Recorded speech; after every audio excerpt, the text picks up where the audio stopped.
Back at the truck camper.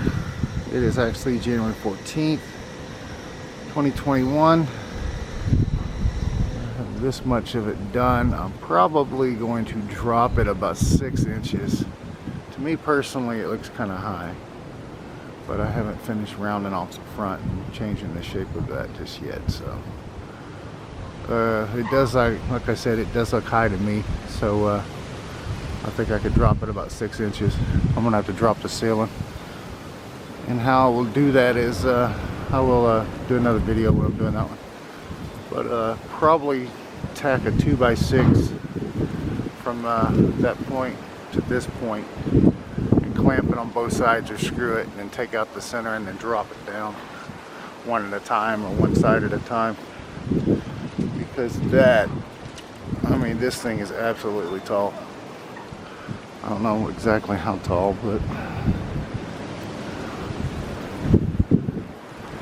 the braces are in, the bolts have been tightened.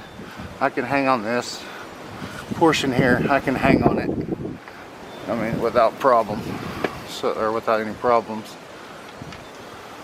I did put the drop in it. I will be cutting these at a 45 once I find out where. That's just to give me a basic idea what type of clearance I'm looking at. This is offset. Like I said, nobody goes into one of these entrances perfectly square. It just doesn't happen. So I kind of moved them over, but they are all the same distance apart. And I did that because I want to have the bunk supporting me without a problem. I do, like I said, have it on a slight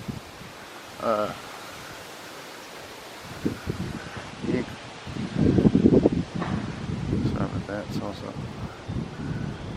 I have this going upward about 1/4 inch, so the weight, that's why it's bolted, and then I'll tie the walls in like I'm doing. And even though, I mean, all these have a little flex anyway, because they're supposed to.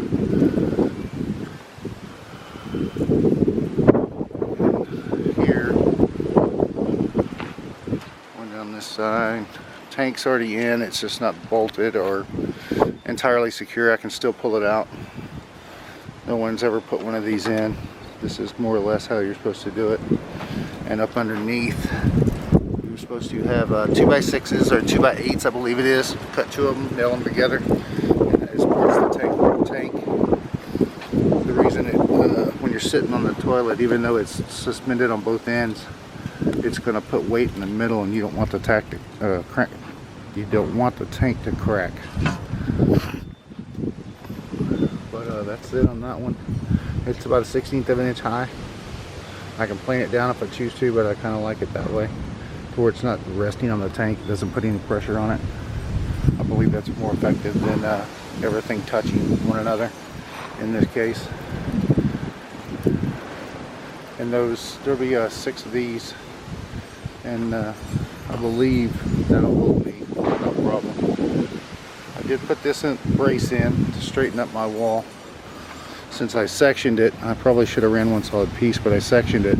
But this still braces it for my propane and everything else.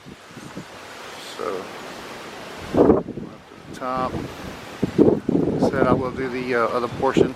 Probably while I'm up there, dropping the ceiling. I'm going to drop it, like I said, 6 inches or so. I mean, there's, I think I did it with 42, 43 inches from the underside or the top side roof down.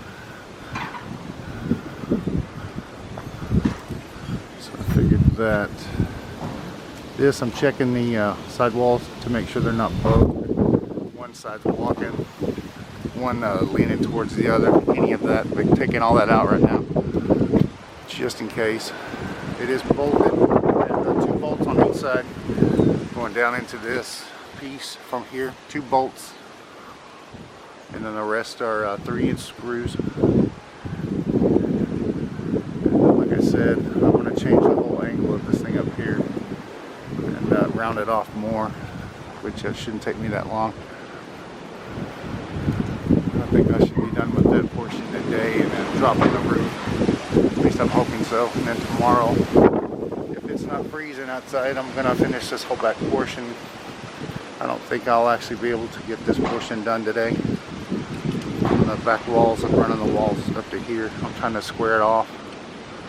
I'm going to have a slight drop from the front up here to the very back, which is be like the middle to the back. It's going to drop about 1/4 inch, ½ inch total, so I don't have any problems with water settling on top or ice. I'd like it to melt naturally and just go off the back. And I think the tolerance on these is actually about 3/4 inch, if I recall. It's been like 30 years since I've read that.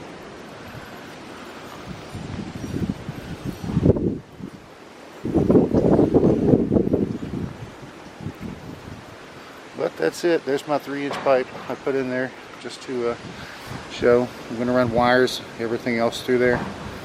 I haven't decided whether I'll use a 2-inch pipe. I do have like 100 feet in there of electrical conduit. So bringing this up to the top and putting a bottom on it and then leaving it open, and all my wires will be running through this section. I would prefer to do that. It will still be accessible from in this section, so I haven't decided on that yet.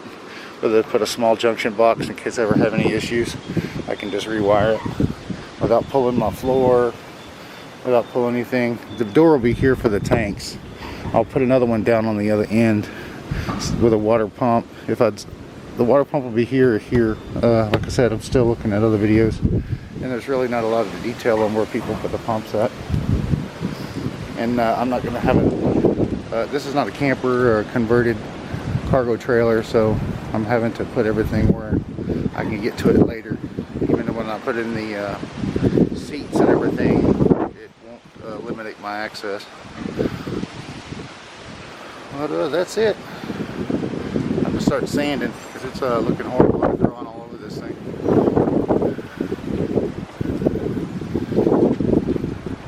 But that'll be another day when I waste a pack of belts and clean everything up and check everything again, make sure, and then I will start probably putting the siding. I bought house wrap for it for the bottom. I also have a roll of fiberglass sheeting I'm going to fold, and I'm going to put it on the bottom so it doesn't freeze my tanks and pipes. Like I said, this tank is pretty big, so I'm having to go to that extreme to make sure I don't have any issues. Just pulling a 50-gallon tank out of here is not going to be easy later, especially once the floor is in over it.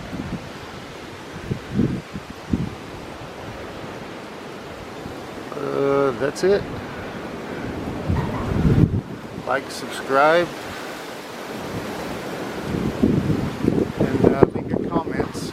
Again, there's no wood on this top section down to here because I'm going to change the angle on that. It's that top corner where I split the board. That's why I decided to do that. I split that board up there, so I'm going to take it probably from this angle up to that other board and change it entirely and then round it off.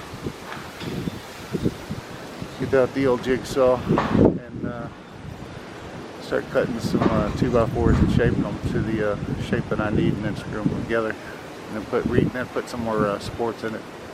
The bookcase will be on this section, so that's why I did this section this way. I put 2, and I'll still probably put another one on there too. But thanks. Like, subscribe, any comments, let me know if you like them. Hit the bell and catch the videos as they come out. Have a good day.